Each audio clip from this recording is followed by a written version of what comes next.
He's new and fancy. Okay, all right. Well, yes. It seems like it's adding 20 pounds to me, but.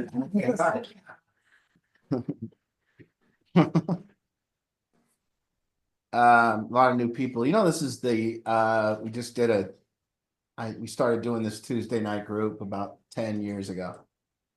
And I just realized it's been 10 years. We do about 48 solution groups a year.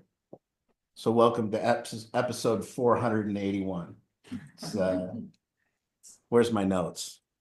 I still haven't picked up a piece of paper. We do it on the fly. So a lot of the new people in here, if you're new, I'm Art.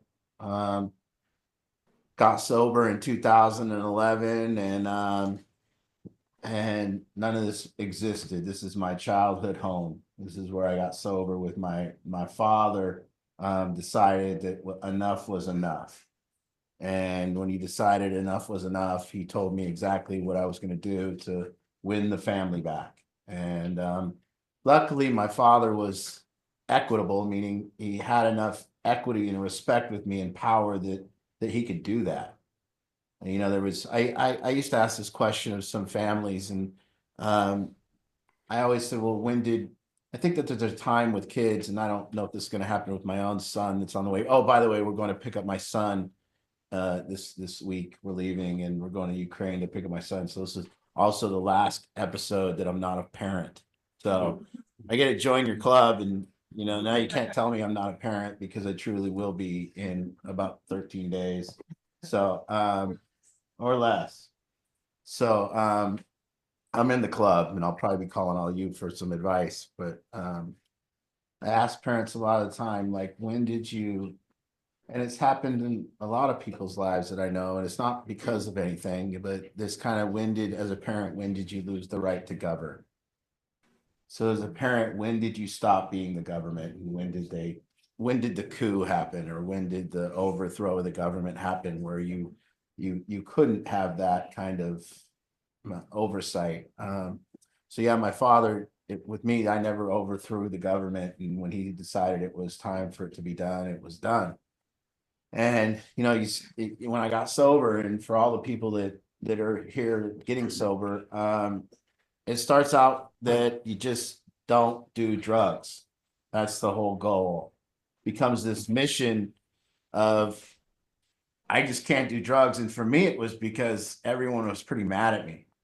It's kind of like, man, everyone's mad at me and I can't keep doing this thing. And then as it goes along, there starts to become some different questions, like, how do I not do drugs? That becomes one. And then as you go a little further, it's about why. Why would I not do drugs? What is the reasoning behind it? How come I'm going to stay sober? And so it's, how am I going to stay sober, and how come I am going to commit to this, and what am I going to get out of it? Kind of is the thing, kind of shows up, and you're waiting for these blessings or whatever you're doing to try to say, what am I going to get out of this thing? So then you go along and you realize, when you start asking yourself that question of why, everyone told me that I was in pain. I didn't get it. I didn't get that I used drugs because of pain. I didn't get that. And I didn't get that I used drugs because of trauma. I didn't understand it because I didn't feel like I was in any pain, and I didn't feel like I was traumatized. It just felt like I made a choice to do drugs. It just felt like, well, I did that. And now, since I've done that, it feels really good to do that. And I don't want to not do that anymore. And that's just kind of how it was for me. But as it went on, what I started understanding was there is pain. And it's in many forms. And for our purposes here, when I talk about pain in this room, I want you to understand that I talk about, when I'm talking about pain, I'm talking about any form of non-acceptance. I'm talking about any form of non-acceptance. I'm talking about annoyances, disturbances, restless, irritable, discontent.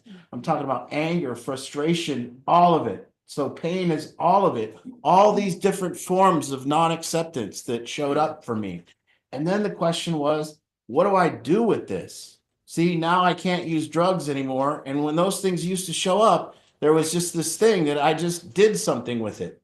When I got in those states, then I could change, alter, and control that state by just going and doing that thing that I love to do. And I knew what it was going to feel like. So it was so easy just to go to that. And then you just don't have that anymore. So now you just have this pain, and it's in all forms, and you have no outlet. And so then you start doing different things that you think may be healthier, like women or I think women and anger were my two go-tos when I first got sober. I'll just try to sleep with as many women as I can, and then I'll just yell at everyone. And that seemed to be kind of helpful for a little while, but it starts having a detriment to it. And then you have all the people, and so what that became was, and I think that there's this thing, everyone wants to help, or no one wants to really be the person getting help. You want to be the person that helps, and everyone comes here, and what we're all in this room doing, and some people are coming here saying, how do I help? And some people are coming here saying, how do I get help? And it's kind of like this mix that we have here. But one thing we all have in common is that I don't think that we're different. I don't think anyone in this room is different. I think we all have pain. We all have non-acceptance. We all have these forms of non-acceptance, and some people do different things with those things. Some people use drugs and alcohol. Some people work a lot. Some people think we're all in this room running from ourselves. If there's anyone in this room that doesn't run from themselves, let me know. But I would argue that you do. I would argue that you run to work and hope you're going to make enough money to take the pain away and the restlessness away. I would argue that you run to a cigarette, or you run to the mall, or you run to something, and all of us have this restless and irritable and discontent, not just drug addicts. And so then it became this thing about pain. I understood, okay, man, there's this non-acceptance. It's deep inside of me. I'm always yelling at people. I'm frustrated with people. I don't have much of a place to go. And so the first thing that we learned, and then this helping thing, for me, it became this pathway of like, okay, learn, practice, teach. So if you want to learn, if you want to do anything in life, if you're a home builder, I bet you would have to learn, practice, teach. If you were a plumber, you'd have to learn, practice, teach. So anything that you do that you help another human being in, you have to be learning, practicing, and teaching. And I got that kind of squared up pretty quick, that I would have to learn something, practice something, and teach something. And so the first thing that I got into was called mindfulness. So that was historically what we first got into. And what that meant was I need space for myself. So I need to see the trees through the forest here. I got to be able to like sort myself out. So I have to be able to take a breath and kind of sort myself out. And if you're a helper or you're going to be helped, if you want to be either one, you're going to have to sort yourself out. So you're going to have to be able to sit there and sort out what's going on in here and kind of feel that pain. And so the first thing that we came up with was that we learned, or that I learned, and no one, I didn't call it back in episode 1 or episode 2 or 3 or 4 of Solution Groups. Back there in the first 100 episodes, Angie would call me a teacher, and I'd say, I'm not a teacher. I would say I'm not a teacher because I didn't feel qualified yet. I hadn't done enough learning, practicing, and teaching. But then I dug in and I dug into this thing called self-awareness. I dug into this thing called presence. I dug into this thing called mindfulness. And what it meant was, I'm going to have to learn to be in here first. So I have to learn to be in here. And I practice being in here, and I practice sitting, and I practice breathing, and I practice sorting myself out. And I found that the dust settled, and then it all kind of goes to the bottom, and then you can kind of see what's going on in here. And so that was the first kind of trajectory we went on, is that. But then all of a sudden, what do we do with this pain? What happens when it gets disturbed in here and stirred up? What do I do with that? How do I deal with that? And so what I came up with and all that, or what we were learning about all that, is this is like, there is this thing inside of me called like a pain body. And it gets it's either dormant or it gets kind of activated. And then I live in one of two states. I live in peace, or I live in activation of this pain. And so it's a long way for me to say that we have delved into our own pain. That's what if you're going to be the helper here, you're going to have to delve into your own pain too. And if you're going to be the helped, you're going to have to delve into your pain too. And so we dig into this pain and we decide what am I going to do with it? So families in this room, what do you do with your pain as a family? As a family, what do you do with your pain? Do you dump it on each other? Do you yell at each other? Do you complain to each other? Do you complain about each other?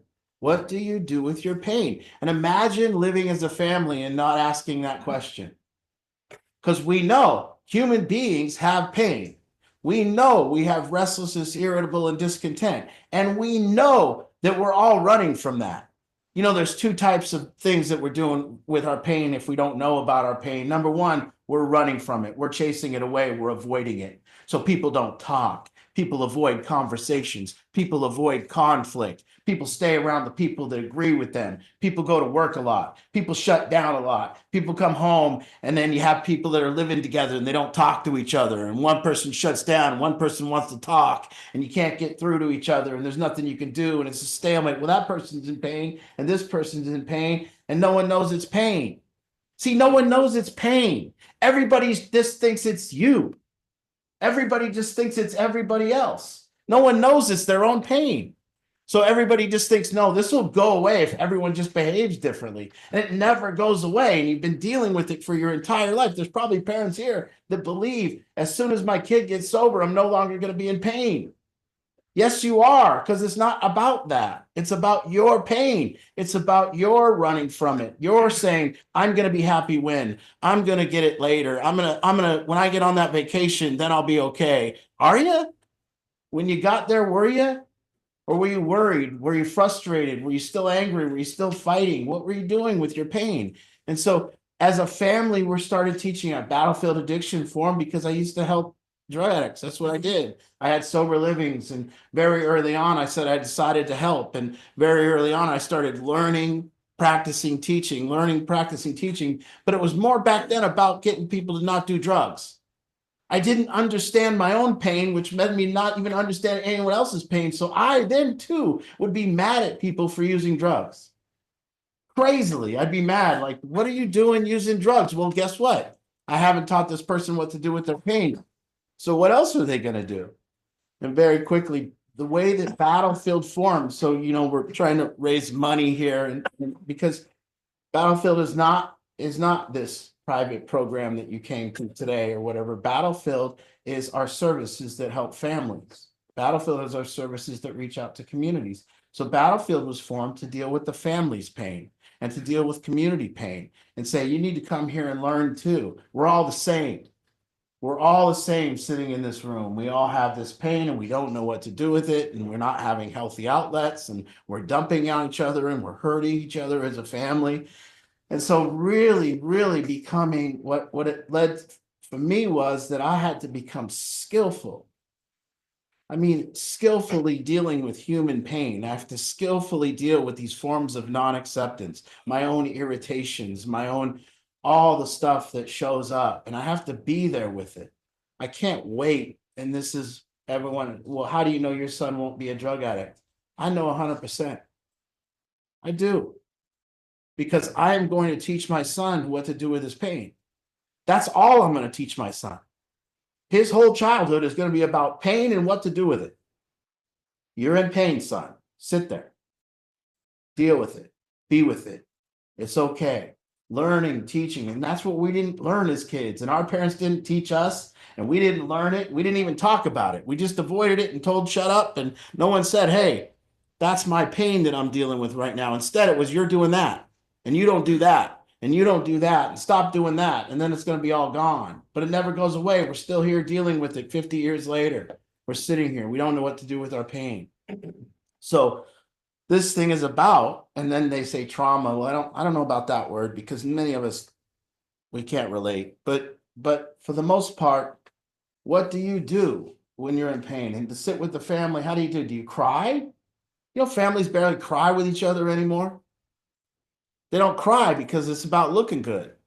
I'm not in pain. I'm okay. What are you talking about? You just need to get your stuff straightened out. But there is a conglomerate of pain. There is a family in pain, all of us. There is people in this room that don't know how to deal with it. So that's what, you know how you know when you're in pain? Do we even know how to know? It's simple. I'm upset. See, most people will say this, though. They'll say, I'm upset because. And then there's where the blame comes. I'm upset because. I'm upset because. How about you're just upset? Where is this pain even coming from? You know, you're not in a relationship with each other. Human beings really think they're in a relationship like it's me and Angie. No, it's not. It's me and Angie and her pain. And I got to know who I'm talking to. Am I talking to her or am I talking to her pain? You see? And we as parents have to deal with kids that are in pain, or we as people have to deal with each other. We don't even know when we're talking to the other person's pain. And we keep pounding them when they're in pain. And we keep talking to them and confronting them. And we can't figure out why somebody's getting defensive. Has anyone talked to you when you're in pain? See, when people are in pain, try to talk them out of it. When people are upset, tell them to calm down. That'll probably work. Man, you need to calm down. Whoa, I'm coming at you harder now. You see? So there's an art form to dealing with my own pain and to be able to communicate in relationship. Do you know what it means to be responsible for a relationship? Do you know what that means? Do you know who the most do you know who's the most responsible person in the relationship? The person who's the most responsible for their pain. So you know how you be wise is that I can be more in my relationships if I'm responsible for my pain, meaning I don't blame you, meaning I understand that it's me. Now I can be responsible for the relationship. So right now you want to help somebody, or you want to raise somebody, or you want to teach somebody. The first thing is, what do you do with your pain? You cannot help unless you know the answer to that. You cannot make it better unless you know the answer to that. You can't improve a relationship unless you know the answer to that. Do you know the mode of people who don't understand their pain of improving a relationship? People that don't understand their pain, do you know how they try to improve a relationship? They try to tell the other person what to do. And then we're out of options. I told them what to do, they're not doing it. Many people come to us and they go, I told them what to do, they're not doing it. Are you out of options now? That didn't work? Who the hell in this world's ever told you what to do and how to change, and that made you do it? Name the time that happened. Somebody came to you other than your boss. Somebody came to you and said, you shouldn't be that way. And you went, you're right. I'm done being that way now. Never happened. So this is an art form. If I want somebody to change, I first have to be responsible for the relationship. I have to now actually be able to handle my own pain. And if I can handle my own pain, I can be more compassionate to their pain. And I know what I'm talking to. You know, when we're in pain, we're like scared dogs. I see couples in pain talking to each other's pain. And I go, oh, wow, that's a lot of trouble. You guys are both in pain and you're talking to each other's pain. How are you going to relate? And then you're blame. And we still think that works. We still try it. You shouldn't do that. Well, you shouldn't do that. Well, you always do that. Well, you always do that. And we're in this battle, defensiveness and pain. And no one's going, wait. Let me just stop you here. I'm coming at you from the wrong place. My heart is closed. I'm protecting myself. I'm angry. I just need to take a breath and calm my body down so that we can communicate. So I tell you all that because I think that maybe people get confused on why and who needs help and who are the helped and who are the helpers and how I'm going to help and what I'm going to do. And I think that we all need to practice before we're going to deal with people who are in pain, or before we're going to help ourselves. We would all need to start understanding what it is, the ways that we run from ourselves, the ways that we are dodging our own pain, and the way that we're not sitting with our own pain, the way that we don't have compassion for ourselves. So we start there. And if I'm going to help some of these kids in the room, or if I'm going to help any parent, the first way is through my own pain. I have to understand myself. My growth as a human being, the growth of Battlefield, the growth of whatever that we've done here started at one place. Growth didn't start until we started learning about our pain. And your growth and ability to help people won't start until then either. And it won't start helping you in your relationships or improving them until you start dealing with your pain. So that should bring about a lot of questions. You know, like, so tonight I just want to open it up and then maybe help some people in the room and kind of see what that goes, where that goes. But really, what is that? Oh, Winston, your dog.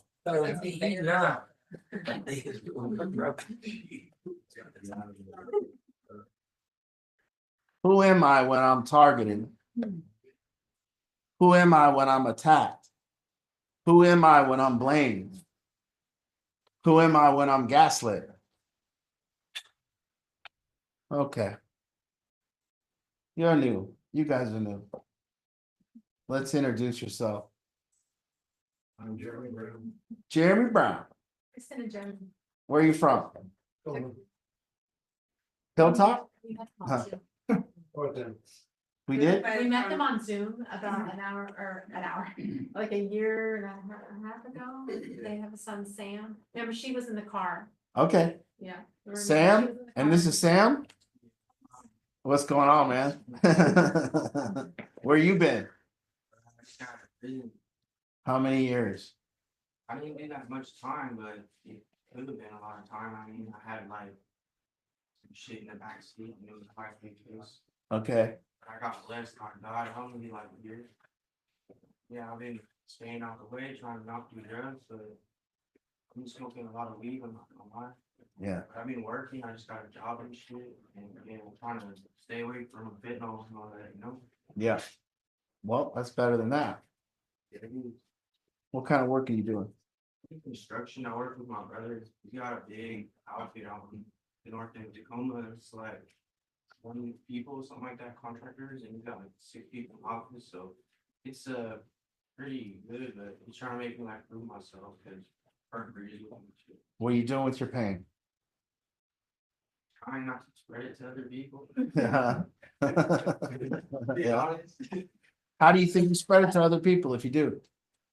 just like bad characteristics I have, you know?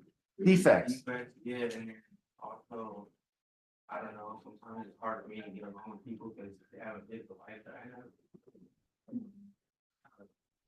Fine, but it's just, it doesn't come natural, you know? It doesn't, especially kids, it's not good. How do you know when you're in pain? Deep down, trying to do something crazy for no reason, you know? Yeah. Did you learn a lot? Did they teach you about stuff in prison? You know, it's my 3rd time down, and I've been living in LA for a while, before I was back out in Washington. Yeah, I learned a lot, too much charge. Were you living with your folks? I am right now, yeah. Okay, Christine. Kristen. Kristen, Thank you for doing this. And it's nice to be here with you all. what are you doing with your pain?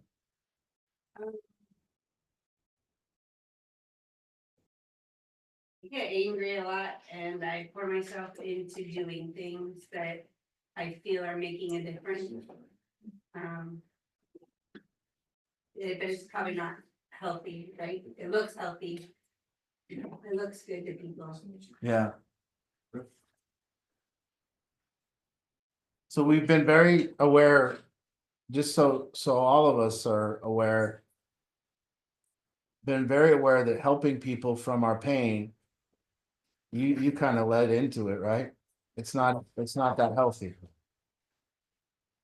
Why isn't it healthy? Because it's, you're, you can't handle their pain, really. I mean, and then you've got your own, so you're stuffing it aside and then focusing on theirs and, or whoever, not him specifically, but anyone's, right? You're always focusing on theirs, so you're not dealing with your own. And theirs starts getting on your nerves real quick. Mhm. So one of the indicators that we're helping or trying to make a difference to our pain is righteousness. So one of the things that shows up is that we're trying to get things to change to make ourselves feel better and take our own pain away. And what shows up in that instance, and Dalton and I had a great conversation on the phone. He called me and he asked, how do I make a difference without being righteous? And that's a tough question, right?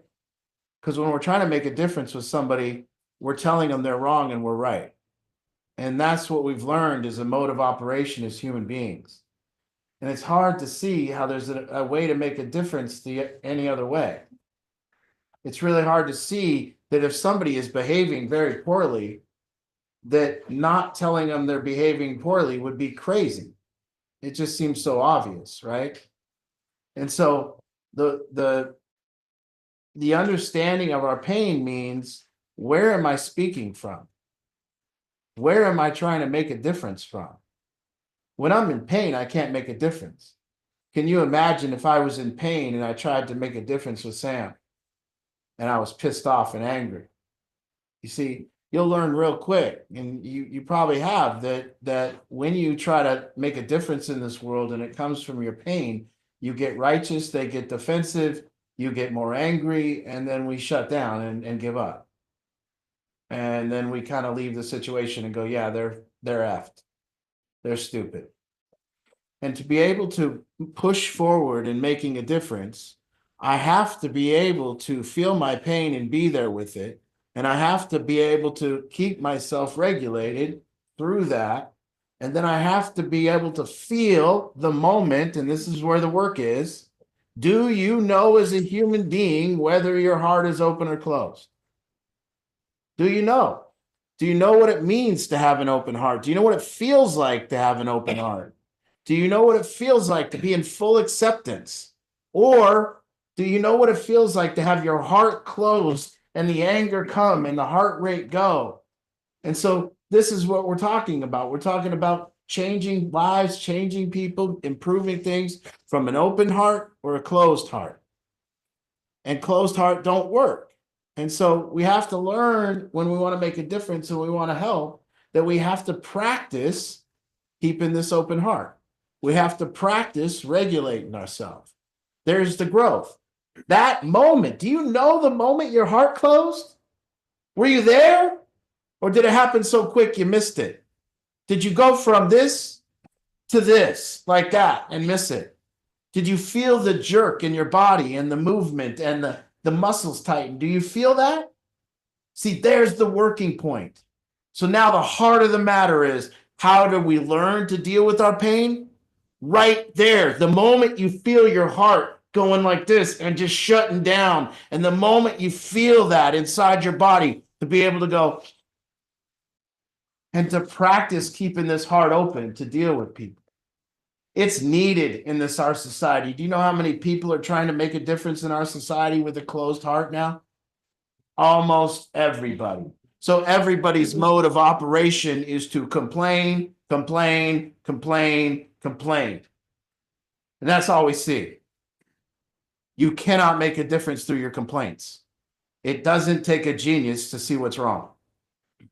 It takes a genius to see what's wrong, open your heart, and become a strategy to make it better.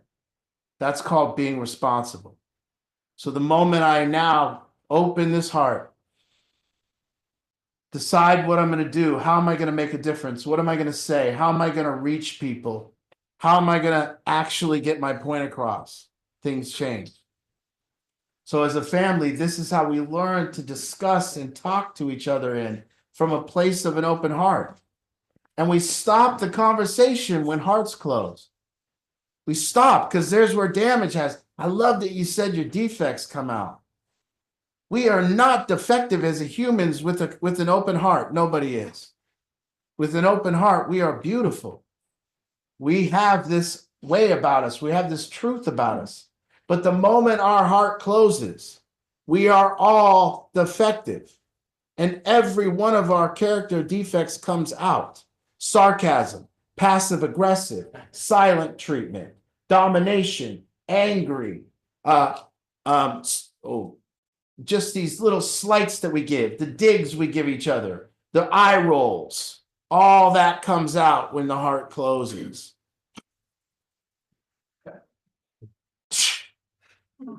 You know, the people running out of air. What's that? Right?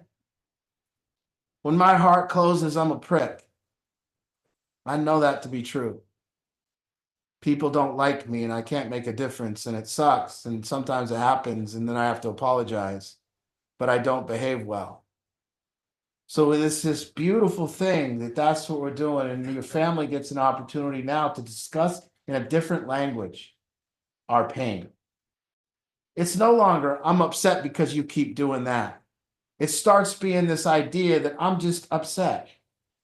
And right now I can't operate because I'm upset. So because I'm upset, I have to be able to sit with this thing. So when my son tells me he's upset because he's not getting his candy, well, guess what? He's going to sit there and be upset. You better calm down and figure out how to get me to give you that candy. No, that's the next step. Okay, now breathe, be there, and now strategize and come at me with a better argument. Don't run that bullshit about how your life's my fault. You see? And you see the strategies of the pain, the people in pain. All right, who's next? Who else is new? Mark and what's your guys' problem? Time, Yeah. Yeah. no, this, Top 10. my daughter. Our daughter, What's she doing? she's in jail now, thank God. Okay. So, yeah. Don't know what's gonna happen, but hopefully she stays in there for a long time. If we know anything about state of Washington and jail, she'll be out in a couple days. Yeah, this is where I'm hoping those are third strike, so. Yeah. Yeah. Well, it depends on what she, you know.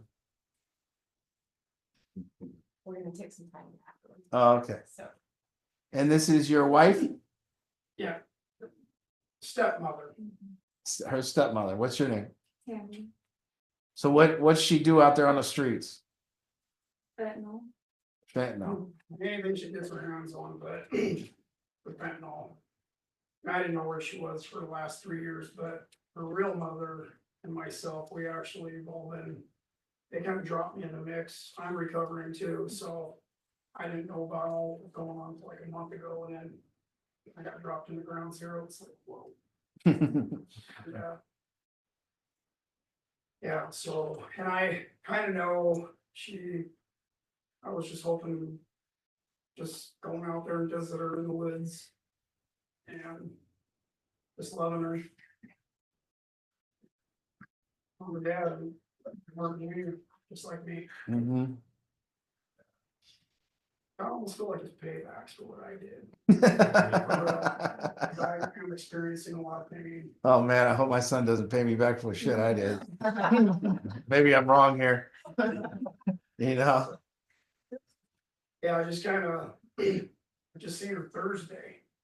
And I honestly don't know what to do, you know, I mean, I was watching her smoke stuff and she's educating me and I'm thinking, man, you're kidding me.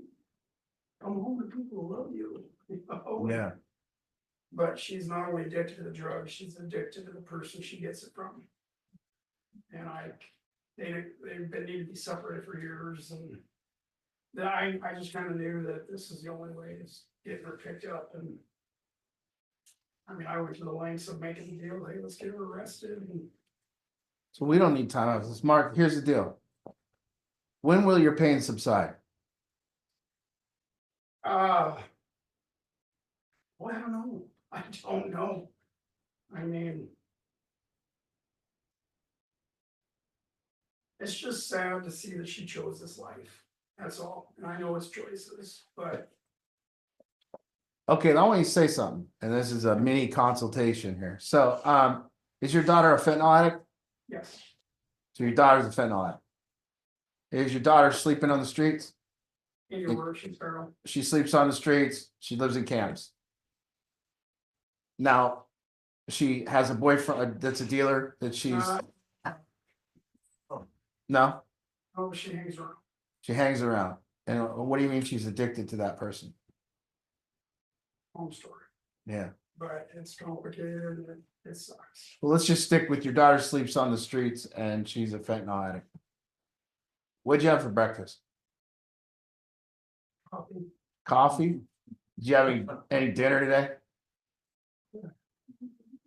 Oh, dinner down. What do you do for, you had dinner? What'd you have? Huh? Spaghetti. Jeez. Okay, My mind's everywhere. okay. He's a painter. I paint cars. And you paint cars. And how many years you got sober? 6. Okay. So let me get this straight. You have 6 years sober. You paint cars. You had coffee for breakfast. You had spaghetti for dinner. Your daughter's a fentanyl addict and she lives on the streets. Is that true? Yes, All right. Are those facts? yes. All right. Cool. Which one's different than the other one?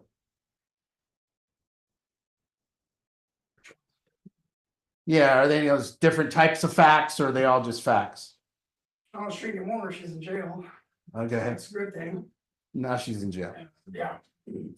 I'm waiting to see what's gonna happen. All right, here's the point. The pain subsides when strategy begins. Strategy begins when the problem shows up like a fact. Okay, so when the problem shows up like a fact, meaning my daughter's on the streets and she's smoking fentanyl. Okay, what are you gonna do? You see, you have to do something. This is what we teach. You can't change it. So what do you got to do? I mean, there's nothing I can do and. No, there is. There is. Yep, you're here. You can't hear. Okay. Okay, but you are. Well, you have to be. Okay? So you have to be. Who else is going to make a difference in this girl's life? Her. Let's assume that's not possible. We're left with you. Right? So here we are. Now, I'm in pain. You're in pain over this. It shows up like a problem, but I'm saying it should show up like a fact. And if it shows up like a fact that you need to change, now all of a sudden you become responsible for the relationship. So now it's going to be very painful because your daughter's like a hot fire. Right? But you're going to see how close you can get to that fire and how much you can make a difference, and nothing's going to deter you. We're going to teach you to walk towards that fire and make a difference and just show up for that girl. So this is all about your growth and how much pain you can handle. See, about 5 minutes ago, you thought this was about her. I'm trying to tell you right now what we do here. This is not about her. This is about you and how much pain you can handle and how well you can be with your pain so that you can make a difference in her life. Let's say this was never about here. It's like me saying helping these people in this room is about them. It was never about none of the people in this room. I used to think that. I used to think that me helping people was about the people in this room. Well, that is the result. But the reality is helping people in this room was about how much pain I can handle, how much pain I could be with to not get upset and frustrated, how well I can keep my open heart, and how close I can walk towards the fire and help others. Which meant I had to get very skilled at handling my pain if I was ever going to be able to help people handle their pain. So now we got a young girl that's on the streets that's in pain. And you can't be in pain over that because you got to help her with her pain. So now we got to teach you to deal with your pain very well. There's the pain he's talking about. This is difficult. It's not going my way. She's not listening. What's my next strategy? See, for me, when I get to the next strategy, I'm not all caught up in my head like, oh man, this sucks. It's not going my way. What do I do? Woe is me. As soon as I go, that didn't go my way. What's next? Then I'm right back on it. You see, focused. And so right now, all the parents in this room, everyone understand it. It ain't about that. It ain't about them. It's about Okay, just exactly what I started this meeting with. God gave you this, in my opinion. I like Sam, he said he's blessed. Well, what did God give us? God gave us pain. And he said, there, deal with it. Get better at it. He didn't say, go down here and not have any pain and avoid it all and make the life as easy as possible. See? Addiction is beautiful, by the way. And I'll tell you why it's beautiful. Because it's something that puts a human being to their knees and it humbles them. And there's this beautiful thing that can come out of it when it's looked at in a proper way. You see, if you walk in this room and you say addiction is a tragedy, that's what it's going to be for you. Addiction is horrible. I promise you it'll be horrible for you. Now, if you say addiction is beautiful, there is something to learn here. There is something to be that God is giving us. For me, it put me to my knees and it made me become a better person. And by becoming a better person, it meant that I can handle my pain. That's all becoming a better person means. Unless it's fake, I've become a real better person. How are you handling your pain? You have not become a better person if you have not become better at handling your pain. You're just hiding it really good now. Or things happen to be going your way right now. But wait until they're not. Wait until things break down. And there is a tragedy on this planet. It's people that everything goes their way. That's the tragedy. So you see, I want to just point out the work here because I want you to understand that when you come in, you look at something and you go, this is a tragedy. But when you shift it a little bit and you understand that this is about you becoming bigger, more expansive, being able to handle and skillfully handle all the pain so you can look that little girl in the eyes and get her out of the situation and go find her and say, you're coming with me, honey. Let's go. And that's what this is about. Now, a lot of this is difficult. So maybe some of you are in the middle of this war right now and you don't know, if it's going to turn out. That doesn't change what to do. If you can go look at her and say, you're coming with me, and she says no, that doesn't mean anything. That's just what's next. How are you going to get her to come? We look at all these people on the streets and everyone thinks that they're going to have to choose. They're going to have to do it for themselves. No, they're not. And they never will. They need somebody that's going to help them do it. They need somebody that's going to make them do it. They need somebody that's going to require it of them. They need somebody that's going to say, come on, man, let's go. And they all need that. And right now in our society, they're getting told the opposite. It's not your fault. You just stay. Everything you're doing is perfect. We'll bring you food to the camp. You just stay there and keep doing what you're doing. You're doing crimes. That's not your fault. That's because you're a drug addict. See, I don't care if a drug addict steals my bike or a sober person steals my bike. I want them both in jail. But around here, you just go do home invasions, but make sure you've done a little fentanyl first. You want to do a home invasion or steal somebody's car? Make sure you're high first. Because if you're sober, you're going to be prosecuted to the letter of the law. They don't do it for the alcoholics, though. They let them drink. They don't. The alcoholics, they can go ahead and drink and drive, and then they get punished. Why? It's not their fault. They got an alcohol use disorder. Let's just let them drive drunk. You see? But again, people need help dealing with their pain. If my son is not taught how to deal with his pain, what do you think he's going to do? Take the easy way out the whole time? Yes, that's what he's going to do. He's not naturally going to want to be with his pain. He's not going to naturally have compassion for himself. He's going to be in pain and he's going to want chocolate cake over dinner. And if I let him, he'll keep eating chocolate cake. Isn't that how we all are? I would say discipline. I get mad at my parents. I wish I had discipline. Well, I don't know. My dad and mom didn't give it to me, I guess. I could try to generate it myself, but I can't seem to generate it. Can any of you guys generate self-discipline? I can't do it. I can't seem to find it. All right, who's next? That's new. Oh, we got Kay. I'm Kay Moore, my husband Dan. I'm Riley. What's up, Riley? Good, man. What's going on with you, Riley? Well, bought a house in Buckley and then just kind of went back to the college lifestyle of Yeah. drinking all the time and kind of turned into a little bit of a problem a couple of months, but Was there a lot of women involved or just no? I mean, I just have a girlfriend, so Oh. no. Oh, okay. Would have been more explainable, but yeah. Once you get a girlfriend, you already got the girl. You can quit drinking now. Yeah. You see what I'm saying? For me, booze was always the grease.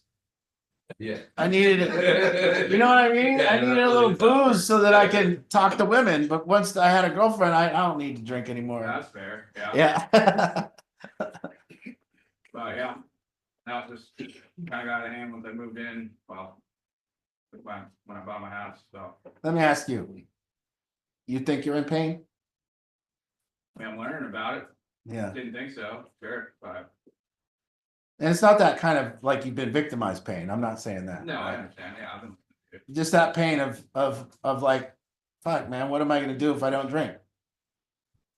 Yeah. Right? And how am I not gonna drink? What Sure. am I gonna do? What is there to do? You know, stare at my phone, TikTok. You know what I mean? Yeah. I'll tell you what, that TikTok shit, that's added a different level of anxiety to folks. Because the phone addiction is real. And if you don't think it's real, then just put it away for today. You know, that has a different level of anxiety for me when I'm driving in a car and I still want to watch some videos while I'm driving in the car. You know what I mean? What do people even do when they're driving? Just look at shit? The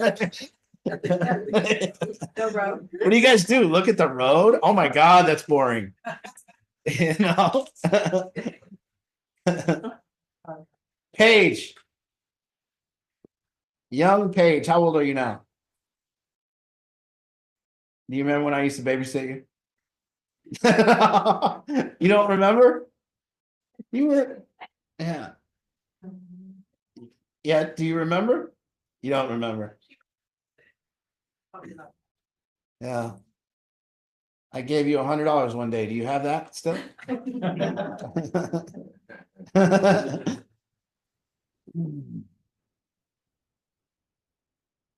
See, we have this. We have these things going on. We have what's called reactive and proactive.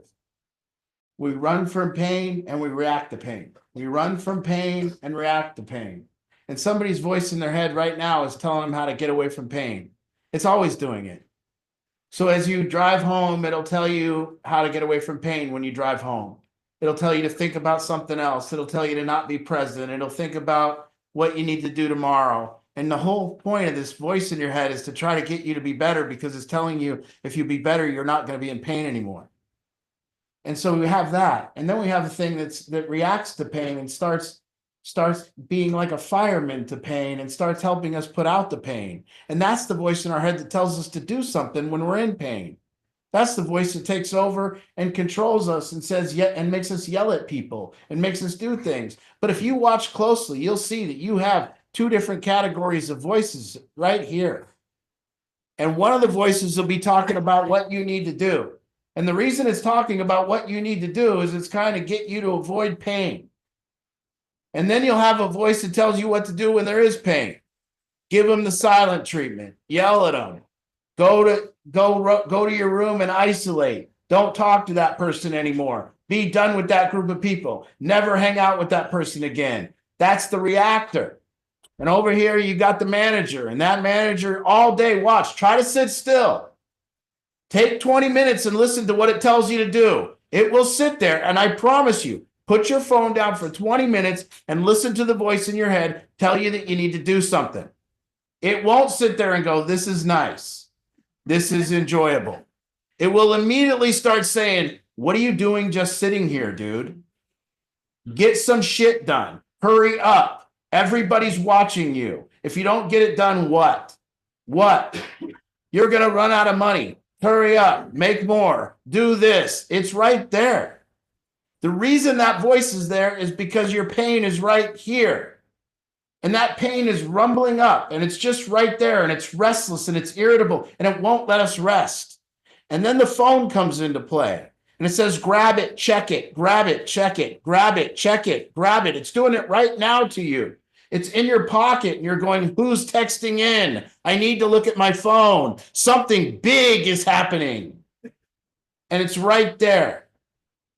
I was on a plane with a guy one time, and back then, I was about 6 years ago, and I was into meditation, and I had a teacher and everything. And so I took a plane trip and I decided I was going to meditate for the hour and a half that the plane was. And there was this guy and he had every device. He was an Asian guy with every single device you could have. And he had a laptop under here and then another one under here and then his phone, his little tablet thing here and then his phone here. And he was playing on something and I was trying to meditate. And this dude, check it.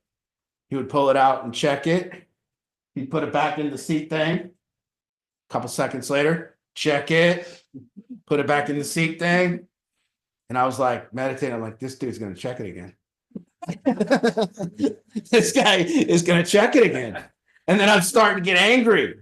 He's checking it again. And the dude, but this was years ago, but now that's me. I'm that way now. I turn my phone over to then grab it and turn it back over. I turn it over. Me and Angie go out to dinner. And then I see her grab it and I'm like, oh, thank God I can grab it. Whew. That's how it is. This phone is causing more pain than it's worth. We didn't have this. You all remember before. We didn't have this. We could be at ease in a room. It is crazy. I'm in a meeting with every meeting I'm in now. People just leave the meeting. They just leave the meeting. You're like, what the fuck? You just leave? I'm talking to you.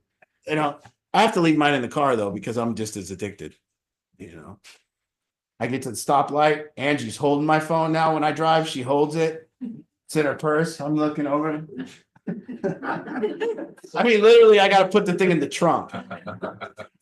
And then it's just a horrible ride. Just, oh. Restless, irritable, discontent, frustrated, and annoyed, angry. What a spectrum. What a spectrum that we have to deal with in this human thing. What are the things that I want you to understand? Frustrated, annoyed, angry, all these on here. Guess what? Behind all of them is one thing: superiority. I want you to understand this really quickly because it's very suspicious. I cannot be annoyed without being superior to the thing that I'm annoyed at. I can't be frustrated without being superior to the thing that I'm frustrated at. I can't be angry without being superior to the thing that I'm angry at.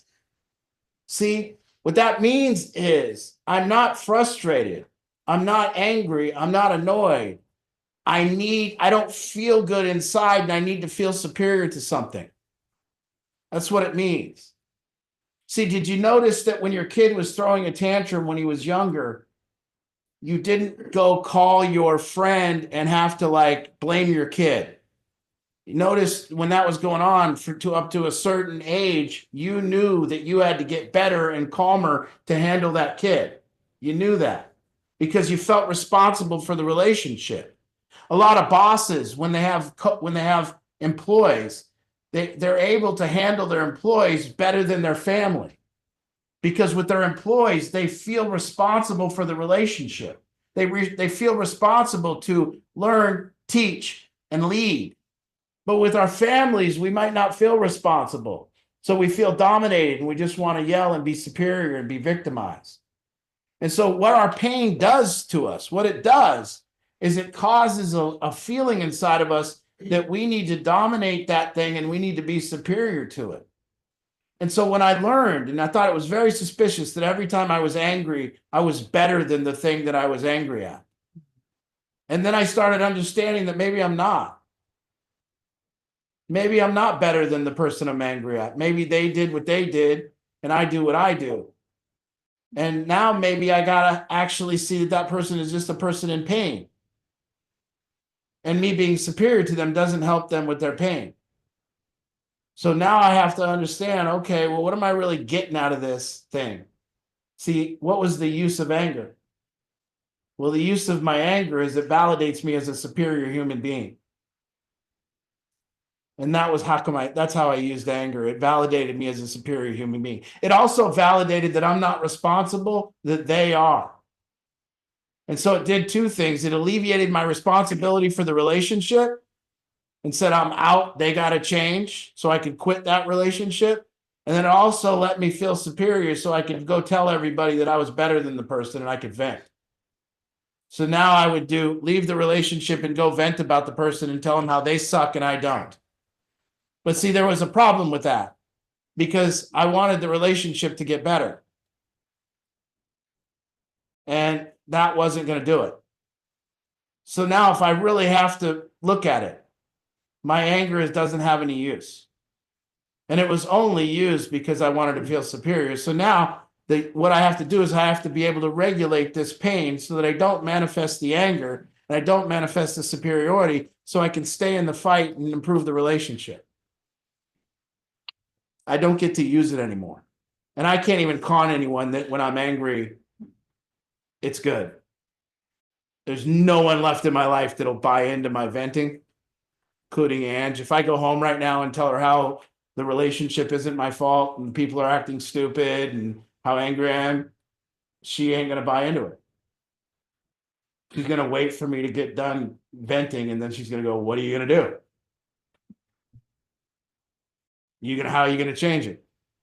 And then I'm going to go, oh shit, I didn't need to do all that, did I? I could have just went right to how am I going to change it? And so all this manifestation of pain. Well, how am I going to be a more loving person? Well, I'm going to be less angry, less annoyed, less frustrated, less superior, less dominating. I'm going to keep an open heart. Well, how are you going to do that? Well, you're going to be available for when your heart's closing. You're going to be there in that second. You're going to actually learn the process. So a couple of questions for everyone, kind of to close what we're doing with the family work here. One, as a family, do you discuss your pain? Do you discuss what you're doing with it? Do you discuss that it's just a body of pain that's been accumulating for your entire life? That it's all of it? That really the pain that you're experiencing isn't the situation that's currently happening. It's referencing all the situations that have already happened. And so when you start kind of figuring that out, that we have these disproportionate responses. Now we learn that our pain is actually just like a paint can. And if I get upset today, it's because somebody trickled a little paint and it caused an overflow. And now I'm doing a disproportionate response to a current situation because I'm feeling all the pain of my entire life right now. And so now when we start taking responsibility for this and we start being with it, we start lowering this amount of paint in the can. And as we do that, we equip ourselves to be more helpful and useful. We equip ourselves to be able to be in people's lives that are in pain and not tell them they just have to change, but rather guide them through that and stand beside them. It ain't easy. But you're not here to be the helped. You're not here to be the helper either. You're just here to deal with your pain. Imagine a world where you guys were all the helped and I was the helper. Boy, I'd get a taller chair. Give me a taller chair. I want them all to know that I'm the helper. I need to sit way above. No. I'm just walking down the trail and I'm telling you guys that it was about dealing with my pain. It's always been about that. I would tell the Republicans and the Democrats, and I would tell everybody that posts about how they hate Trump and everybody that posts about how they love Trump, I'd say, grow up. It's about your pain. And you keep manifesting it and putting it out there in the form of a complaint, and it falls on deaf ears no matter what your complaint is. Nobody cares. Now you hate Trump, do something about it. Do something. You love Trump? Okay. Do something. Takes a different person to stop complaining and do something. But we see this craziness, pain manifesting, just getting on Facebook. You know, I'm gonna get some pain out. What are you gonna do? I'm gonna tell people they're pieces of shit. That's probably gonna work. Get on there and tell them. And then there's the comments. Comments. And I just love it. It's my favorite thing is when people are in pain and they're commenting and they always think their comment's gonna win. And then the comment's crazier, you know? We have doubled down on crazy. Double down on seeing each other's crazy. Oh, yeah. Got a filter. And no one ever goes, hey, I think this 50% of the world's crazy. And they think I'm crazy. It's just both sides going, the other side's crazy. It's like, you really think that happened? You really think somewhere along the line, 50% of America just went batshit nuts? Or do you think maybe they have a different perspective? Which one? Well, I think they have a different perspective. I don't think crazy sauce got like dripped into the water or something. I think people's experiences lead them to different places. But again, I can't change anything until I have an open heart. It'd be nice if we could get some politicians that could open up their heart and understand that they're dealing with the world from their pain, and they could actually have ideas rather than complaints. And they could actually lose the righteousness and actually make a difference. You know, we get disqualified from helping as soon as we get righteous. We cannot make a difference from righteousness. And believe me, I've tried. I try almost every day, still. Let me try to make a difference. Oops, that went the wrong fucking way. Oh, okay. Any other questions? Anyone need some help? Rocky's dad is here. What's your name? Jerry, Jerry? What's going on, man? been here for 9 days, been gone for 18, so I'm back. Yeah, 18 years? Yeah. And you got back 9 days ago. And you got that Texas accent. Still do. Yeah. Do we trust him more that he's got that accent? I kind of trust him more. You know what I mean? Down where I'm from, people think I'm from somewhere else. Oh, really? I don't know why, but I trust him a little more than, you know, if he told me like this is a really good running truck, I believe him.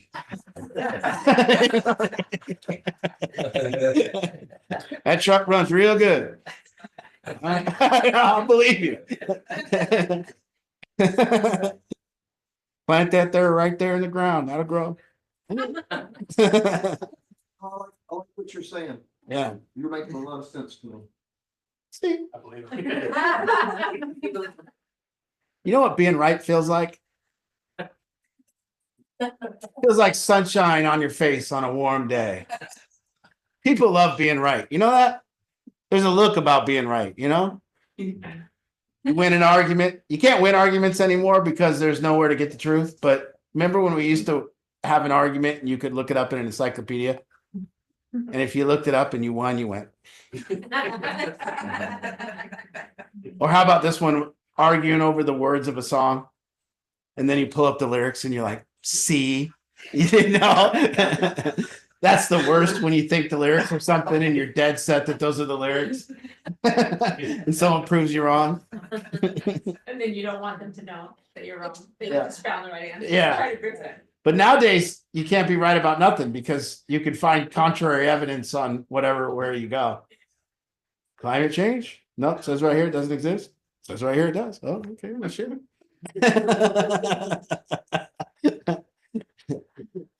Trump's gonna cut Medicaid. Says right here he didn't do it. He's doing it. Okay, I don't know.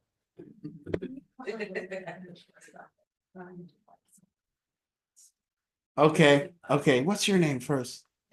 Natalie? Nice to meet you. TH. Nathalie? No, Natalie. Oh. French spelling. Okay, all right.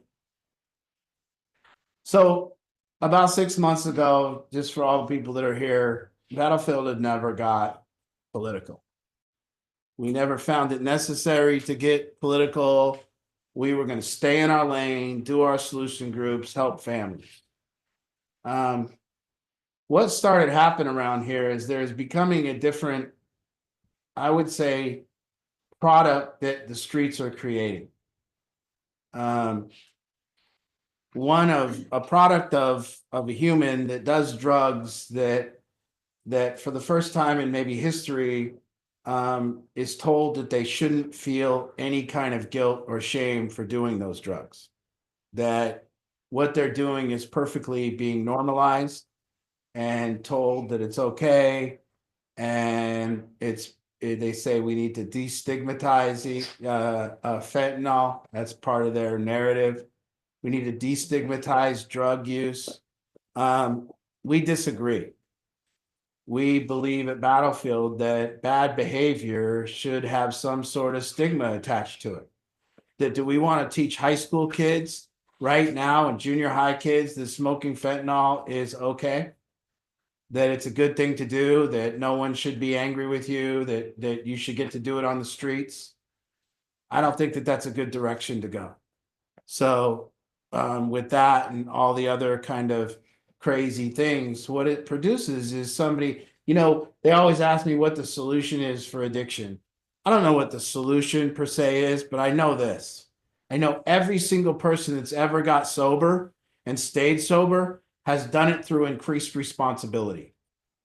Meaning every single person I know comes out of addiction, maybe not even being responsible for their own toothbrush or for their own phone or for their own living situation or their socks or their underwear or whatever it is. And as soon as they start getting sober and going on that road, they increase being responsible for things.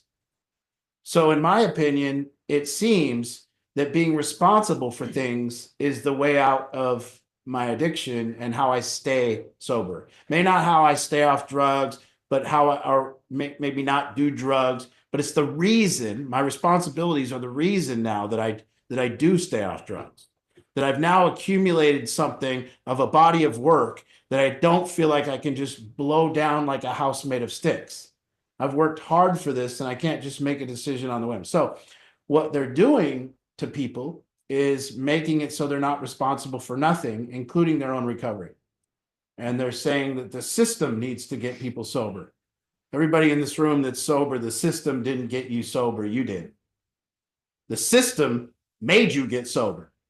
The system said, keep screwing up, keep doing drugs, you'll be in jail, and then you'll be out of your family, you'll be homeless, and the system made you get sober. That's what happened. Whatever system it was, whether it was your family, and the people that aren't sober now, it's because the system isn't requiring them to be sober. Whether that's their family isn't requiring them to be sober, whether that's the cops aren't requiring them to be sober, whether their finances aren't requiring them to be sober, some system is keeping them getting high. And so we have to have a counter narrative, and they're telling everybody that gets sober needs to be on medication. We disagree. Everybody that's sober needs to, be given or everyone on drugs needs to be given a house first. We disagree. We've seen everybody in this room, what they've done, all the recovering addicts in this room. We saw what you did with the house. We already pulled you out of there. Let's not do that again. The way we know somebody deserves a house is they earn the right to have a house. The way I know somebody deserves a car is they earn the right to buy a car and then they buy it. That's how I know somebody deserves to have a car. That's how I know somebody deserves to have a house. So our run on the 10th has collected a lot of people, a lot of organizations, a lot of people that think like us and believe that that's true. And all these people are going to be collecting on that day to have this kind of uprising. The media will be there strong. I met with Cho today. I don't know if you guys like Jonathan Cho, but I was with Cho today. I was with Andrea from We Heart. I was with Discovery. And that was all about the run and bringing people to the table and having that media coverage. So we want people to come out in droves. It'll be a sunny day, we imagine. Great speakers. And all the money is going to go to sober living, not just our sober living, but anyone who we have enough, we can put people in other sober livings because we're gonna fill up. So that's what it's about. And it's the day before Mother's Day, and I'll be a dad, so he'll be there. I'll be making him, I'll be yelling at him. You guys just see me, I'm just got the kid, shut up. You're like, what was that group about, Art? Well, this kid's pissing me off. You know? So yeah, Saturday, May 10th, we need you all there, get registered, take posters on your way out tonight, any size, take them all, we got new posters on their way. Push pins, tacks, all that kind of stuff, please take them, help us get it out there, we really appreciate your help, we really need your help, we need your help getting them out in the community, making up for some lost time while we're gone. Okay, so I was afraid to share it because my understanding was that it was kind of private, but it's not private. Oh, it's Like, make it definitely big. Yeah, it's definitely not private. What I was saying in that is that we haven't communicated on social media this narrative and these Oh, I talking see. points that we're making for the event. So it can appear kind of like a fluffy, fun event, like it's always been, it's gonna be a fun community event. Live music, all that kind of stuff, food trucks, all that kind of stuff. It's gonna be a great community event for the. Porta entire- potties, But tons this of, doesn't indicate the Okay. piece Tons of behind it porta that we are using it as a speaking point. We just need droves of Yeah, people there. they made us rent like 7 porta potties. Please share it. Share They think you guys are gonna go to the bathroom a lot. We're going for 2, she's being, there's 1,000 right here. Let's do it. Let's do it. We need your all help getting that many people there, for sure. So I just want to kind of close up real quick, guys. What time? is it? It's time. Okay. Past it. Just a real quick, just kind of understanding this is a family thing. And this thing we're doing, there's no one that's exempt. This pain, this suffering, it's on all of us. Everyone's suffering. And we kind of want to change the language for families and change what this is. We don't believe what we say is or we understand what we say is different than what you heard. But when we begin this process of learning how to deal with our own pain, we now become helpful human beings. And we become useful and skillful. And so basically what I will tell you is, and more will be revealed, but I will tell you is the pathway to deal with your pain is to watch your blood pressure. That's it. See, you notice when you're upset, your heart's going to beat a little bit. And so what I'm telling you is this is how I identify this point. This is how I learned to be with my pain. I learned to be with my heart when it was elevated. I learned to be with my heart when it was pounding harder than usual. It's easy to be a human being with a consistent heart rate. It's easy to be nice with a consistent heart rate. It's difficult to watch yourself with an elevated heart rate. It's difficult to be with yourself when your heart's closed and your muscles are tight. And so this is just about that experience. Learning to be with your pain is simply about that experience where you go from set acceptance to non-acceptance. It's that simple. And so I had to learn how to be with myself in that transition. And while that transition was happening, whether it was somebody yelling at me, somebody blaming me, somebody calling me a piece of shit, whatever it was, while that transition was happening, there's the pain. And I would just keep it right there. Not always, but when I do good. So this is what I mean by deal with your pain. Be right there with it. It's okay. It's just a human experience. This thing that's happening out there is causing an elevated heart rate, a flight or flight response. And this is how you learn to be with people that are in pain. Because people that are in pain put other people in pain. That's how it works. So you want to be helpful, you want to be useful, be with your pain. You learn that, you become a person that can make a difference. So thank you. Thanks, everybody. Thank you.